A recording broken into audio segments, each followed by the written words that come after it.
नमस्कार मित्रों, Dzire point channel के एक नए वीडियो लेक्चर में मैं हूं अमित दुबे। और आज के इस वीडियो लेक्चर में हम प्रेजेंट कंटिन्यूअस टेंस का अध्ययन करेंगे। इस वीडियो लेक्चर में आगे बढ़ने से पहले मैं आप सबसे एक छोटा सा प्रॉमिस करता हूं कि जब ये वीडियो लेक्चर कंप्लीट होगा तो आपके लिए ये चैप्टर धुआं होने वाला है, यानी बहुत ही बारीकी से और बहुत सरल शब्दों में मैं आज आपको ये टॉपिक पढ़ाने वाला हूं। और आज के बाद ये टॉपिक आपके लिए बहुत ही ज्यादा सरल होगा। चलिए सबसे पहले बात करते हैं अफर्मेटिव सेंटेंस की, क्योंकि अफर्मेटिव, नेगेटिव और इंट्रोगेटिव तीन तरह के वाक्य होते हैं। सबसे पहले पढ़ेंगे हम अफर्मेटिव सेंटेंस को। और अफर्मेटिव सेंटेंस पर भी चलने से पहले हमको समझना होगा इसकी पहचान। तो इसकी पहचान होती है कि इस प्रकार के वाक्य के अंत में रहा है, रही है, रहे हैं, बैठा है, बैठी है, खड़ा है, लेटा है आदि शब्द आते हैं। चलिए यहां तक तो ठीक था कि रहा है, रही है, रहे हैं आदि शब्द आता है, ये तो बचपन से पढ़ते आए थे। ये बैठा है, बैठी है, खड़ा है, लेटा है, ये तो आज आ गया नया नया। तो डरिए मत, ये सारी चीजें मैं भी क्लियर करूंगा। इस वीडियो का सीधा सीधा उद्देश्य ये है कि टेंसेस की मदद से ही मुझे पूरी की पूरी ग्रामर को कवर करना है, पूरी की पूरी ग्रामर को कंप्लीट करना है। जिस बच्चे ने टेंस पढ़ लिया उसके लिए सब कुछ सरल हो जाता है। इसीलिए मैं टेंसेस को इस तरह से पढ़ा रहा हूं कि बहुत बारीकी से मैं हर एक चीज आपको समझाता चलूं और आगे बढ़कर आप narration, synthesis, passive voice, syntax, transformation, Hindi से इंग्लिश ट्रांसलेशन सब कुछ समझ सकें। ठीक है, चलिए इतना आप पहले पहचान में लिखेंगे, फिर आप इसके नोट लिखेंगे। नोट में आप लिखेंगे कि आई के साथ सदैव एम का प्रयोग करते हैं। ठीक है, दूसरा नोट है ही, शी, इट तथा एक वचनकर्ता के साथ इज का प्रयोग करते हैं। और वी, यू, दे तथा बहुवचनकर्ता के साथ आर का प्रयोग करते हैं। ये आपके नोट्स होंगे। और हाँ, इसके रूल में होगा सबसे पहले subject plus is, am, are plus verb की फर्स्ट फॉर्म में ING plus object plus other word plus full stop. तो इतना आप पहले लिख लीजिए, फिर मैं इसके सेंटेंसेस आपको हल करके दिखाता हूं कि कैसे इसके वाक्यों को हल करना है। चलिए स्क्रीनशॉट लीजिए।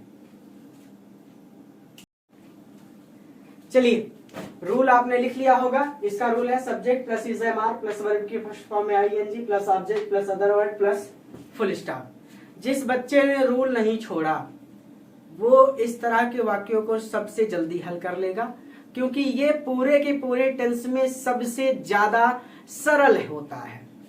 कंटिन्यूअस सबसे ज्यादा सरल होता है, सरल से भी ज्यादा सरल होता है। बस देखिए कैसे करना है। सबसे पहले सब्जेक्ट लिखना है। एक एग्जांपल लिखा है कि हम राहुल के साथ मैदान में क्रिकेट खेल रहे हैं। चलिए सबसे पहले सब्जेक्ट को लिखना है। तो कौन राहुल के साथ मैदान में क्रिकेट खेल रहे हैं? हम। तो हम का हो जाएगा वी। अब इज, एम, आर इन तीनों में से कोई एक लगेगा। तो आई के साथ तो सदैव एम लगता है, तो एम तो क्लियर हो गया कि आई आएगा तो एम लगेगा, नहीं तो एम लगाना नहीं है। ही, सी, इट तथा एक वचनकर्ता के साथ इज लगता है। और वी, यू, दे तथा बहुवचनकर्ता के साथ आर लगता है। तो ये है वी, तो वी के साथ लगेगा आर।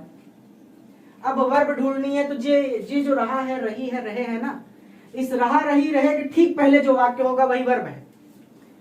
ये वर्ड है खेलना, तो खेलना का हो जाएगा प्ले और उसमें लग जाएगा आईएनजी, तो आईएनजी प्लेइंग। ऑब्जेक्ट क्या खेल रहे हैं? क्रिकेट, तो वी आर प्लेइंग क्रिकेट। अब इसको लिख लिया, सब्जेक्ट को, वर्ब को लिख लिया, ऑब्जेक्ट को लिख लिया, बच रहा है मैदान में राहुल के साथ। तो मैदान में का हो जाएगा इन द फील्ड, FIELD। और राहुल के साथ जब किसी के साथ की बात हो तो विथ लगता है और हो जाएगा राहुल। क्लियर हो गया? चलिए दूसरा वाक्य देखते हैं, एग्जाम्पल 2। चलिए राहुल का ही नाम ले लेते हैं। राहुल माता जी के साथ बस से मंदिर जा रहा है।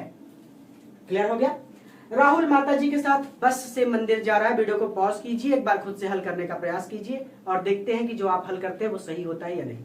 ठीक है, चलिए मैं ये मान के चलता हूं कि आपने एक बार कोशिश खुद से कर ली है। अब देखिए सबसे पहले सब्जेक्ट, तो सब्जेक्ट है हमारा राहुल, तो ये हो जाएगा राहुल। इज एम आर तीनों में से कोई एक, तो राहुल अकेला है, एक वचन है, तो ये हो जाएगा इज। वर्ब की फर्स्ट फॉर्म जा रहा है, तो रहा है ठीक पहले जाना है, तो जाना का हो जाता है गो, और उसमें लगेगा आईएनजी, तो हो जाएगा गोइंग। गोइंग के साथ अगर ऑब्जेक्ट है तो टू आंखें बंद करके लगा दीजिए। गो है, गो के बाद ऑब्जेक्ट आ रहा है तो टू लगा दीजिए, ठीक है, आंखें मूंद के लगा दीजिए। तो गोइंग टू कहाँ जा रहा है? मंदिर, तो टेम्पल। तो Rahul is going to temple, Rahul मंदिर जा रहा है, लेकिन इसके बीच में जो वाक्य है ना वो अदर वर्ड है। तो किसके साथ जा रहा है? माता जी के साथ। कैसे जा रहा है? बस से। तो Rahul is going to temple by bus. कुछ लोग गलती करते हैं, बाई द बस लिख देते हैं, पूरी तरह से गलत है। By bus, by car, by cycle, by aeroplane, दा नहीं लगेगा, ठीक है। तो बाई बस माता जी के साथ, तो विथ मदर, फुल स्टॉप। तो Rahul is going to temple by bus with mother, ये क्लियर हो गया, इसमें क्या गलत है। अब आर का प्रयोग सीख लिया, इज का प्रयोग सीख लिया, बच रहा है एम, तो एम का भी प्रयोग करना सीख लेते हैं। इसका स्क्रीनशॉट ले लीजिए, देखिए मैं इसको मिटा रहा हूं, ठीक है, यहीं पे मिटा दे रहे हैं इसको। ये हो गया, ये भी हो गया। चलो भाई आप लोग अपने अपने घर जाओ, हमें आपकी आवश्यकता नहीं है। अब हम प्रयोग करेंगे एम का। तो एग्जाम्पल 3, मैं पिताजी के साथ घर में अखबार पढ़ रहा हूं। मैं पिताजी के साथ घर में अखबार पढ़ रहा हूं, ये कितना सरल है देखिए। सबसे पहले कौन पिताजी के साथ घर में अखबार पढ़ रहा है? मैं। तो मैं हो गया सब्जेक्ट यानी आई। आई के साथ आंखें मूंद के हमेशा एम लगेगा, तो आई एम। वर्ब की फर्स्ट फॉर्म रहा हूं कि ठीक पहले क्या है? पढ़ यानी पढ़ना, तो पढ़ना का होता है रीड। तो आई एम रीड, उसमें I N G, reading. I am reading object, मैं क्या पढ़ रहा हूं? अखबार, newspaper. I am reading newspaper. अब घर में और पिताजी के साथ ये अदर वर्ड है, तो अदर वर्ड को लिखेंगे इसके बाद। तो ऑब्जेक्ट लिख लिया, देखिए सब्जेक्ट लिखा, इज एम आर लिखा, वर्ब की फर्स्ट फॉर्म में आईएनजी लगाया, ऑब्जेक्ट लिख लिया। अब अदर वर्ड, तो अदर वर्ड क्या है? पिताजी के साथ घर में। तो आप लिख लीजिए, चाहे पिताजी के साथ पहले लिख लीजिए या फिर घर में पहले लिख लीजिए। तो मैं ऐसे लिख देता हूं कि with father in the home, full stop. आप इसको ऐसे भी लिख सकते हैं, in the home with father. Other word का प्रयोग करने में कोई मतलब घोल मटोल नहीं है, टेंशन नहीं लेनी। किसी को भी आप पहले लिख सकते हैं, ठीक है, चाहे इन द होम को पहले लिख दें, चाहे विथ फादर को पहले लिख दें, अदर वर्ड की टेंशन नहीं होती। तो अगर आप इसको ऐसे करते हैं कि आई am reading newspaper with father in the home, तो भी सही है। और अगर आप इसको ऐसे करते हैं कि आई am reading newspaper in the home with father, तो भी सही है। बहुत सारे बच्चे कंफ्यूज हो जाते हैं कि अदर वर्ड का प्रयोग कैसे करना है, इसीलिए मैंने ये चीज समझा दी, ठीक है। तो ये हो गया आपके लिए, स्क्रीनशॉट ले लीजिए इसका।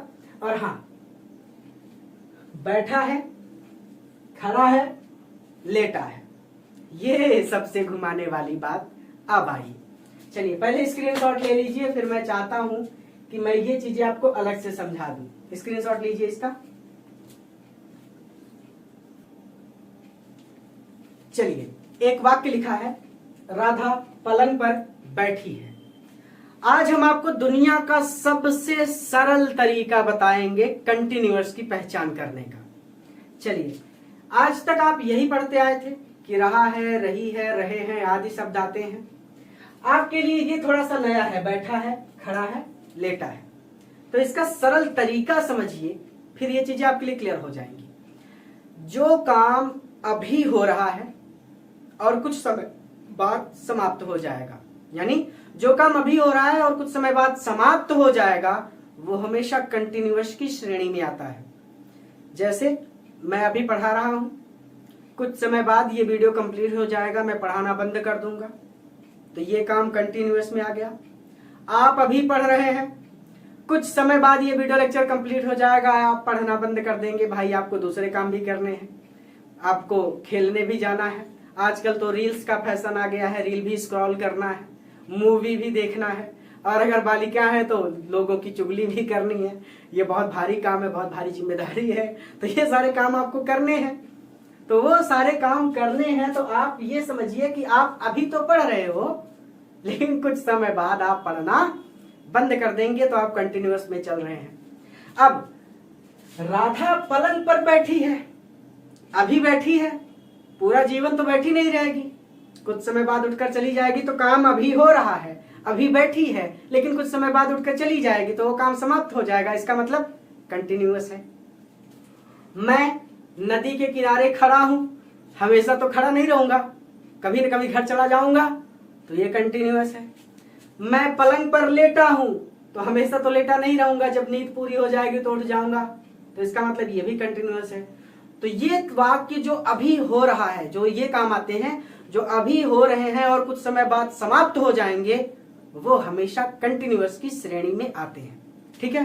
तो अब राधा पलंग पर बैठी है, तो ये एकदम आसान। सब्जेक्ट पकड़िए राधा, राधा के साथ लगेगा इज, बैठना का होता है सिट, और वो हो जाएगा सिटिंग, आईएनजी जोड़ेंगे तो राधा इज सिटिंग, आईएनजी जोड़ दिया हमने बाद में। ठीक है। तो राधा इज सिटिंग कहां बैठी है? पलंग पर। तो ऑन द बेड, तो Radha is sitting on the bed, ये हो गया वाक्य। खूब सारे एग्जाम्पल्स हल कीजिए। ठीक है। और आगे अगर आप ग्रामर को पूरी तरह से पढ़ना चाहते हैं तो ये नींव है, टेंसेस नींव होते हैं।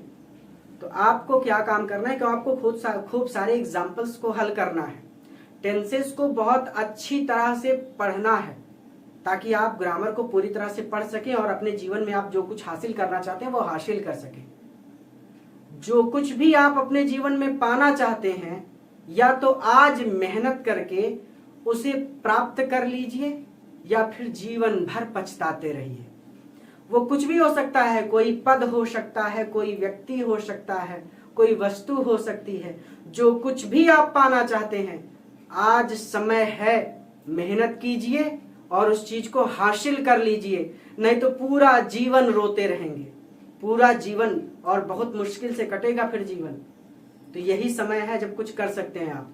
तो अगर आप ग्रामर को सच में पढ़ना चाहते हैं तो टेंसेस को खूब अच्छी तरह से पढ़िए। मैं इसी तरह से पढ़ा रहा हूं कि आपको आगे कभी कोई दिक्कत आए ही ना। ठीक है। तो ये हो जाएगा, राधा पलंग पर बैठी है, Radha is sitting on the bed. अब एक एग्जांपल मैं देता हूं आपको, ये आप खुद से कमेंट कीजिएगा हमको कि पिताजी नदी के किनारे बैठे हैं। ये आप कमेंट करेंगे, नदी के किनारे यानी बैंक ऑफ रिवर। ठीक है। बैठना का सिट, पिताजी का फादर, तो पिताजी कहां बैठे हैं आप लोग ये कमेंट कीजिए। ठीक है। ये आपको कमेंट करना है, ये आपके लिए होमवर्क है।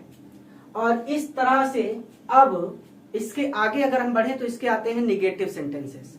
लेकिन निगेटिव और इंट्रोगेटिव सेंटेंस पर चलने से पहले मैं चाहता हूं कि आप एक्सरसाइज हल करें, ताकि आपके लिए ये टॉपिक एकदम क्लियर हो जाए और मैं आपको इंट्रोगेटिव और निगेटिव सेंटेंस बहुत बारीकी से समझा सकूं।